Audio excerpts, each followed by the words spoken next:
Welcome to guys kitchen. வாட்ஸ்அப்பில் ஒரு update வந்திருக்கு 2 நாளாக பார்த்தீங்களா? இந்த மாதிரி ப்ளூ கலரில் ஒரு ரவுண்டாக இருக்குது. அதை டச் பண்ணோம்னா ஆஸ்க் மீட்டா ஏஐ அப்படின்னு வருது. ஆர்டிஃபிஷியல் இன்டெலிஜென்ஸ் அப்படின்னு அப்டேட் பண்ணியிருக்காங்க. இது வந்து சேட் தாங்க. இதுக்கு வந்து நம்ம போயிட்டு என்ன டாபிக் போட்டாலும் நம்மளுக்கு அழகாக டீட்டெயில் கொடுத்துருது.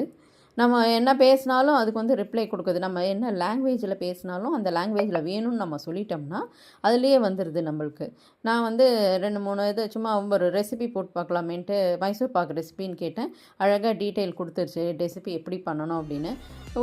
ஒரு கோயிலுக்கு போகிறதுக்கு வழி எப்படி போகிறதுன்னு கேட்டால் அதுக்கும் அவ்வளோ அழகாக வந்துடுது. கூகுளில் நிறைய ஆப்ஷன்ஸ் சஜஷன்ஸ்லாம் வரும். இதெல்லாம் ஸ்ட்ரெயிட் டு ஸ்ட்ரெயிட்டுங்க. என்ன வேணுமோ அதுதான் கொடுக்குது. ஸ்கூல் பசங்களுக்கு ரொம்ப யூஸ்ஃபுல்லாக இருக்கும். ஏன்னா எஸ்ஏ ரைட்டிங் அதுக்கப்புறம் வந்து காம்படிஷனுக்குலாம் வந்து என்ன டாபிக் கொடுக்குறாங்களோ அதை நம்ம டைப் பண்ணிட்டோம்னா அது டீட்டெயில் கண்டிப்பாக வந்துடும். ட்ரை பண்ணி பாருங்கள் மிஸ் பண்ணாமல். தேங்க்யூ.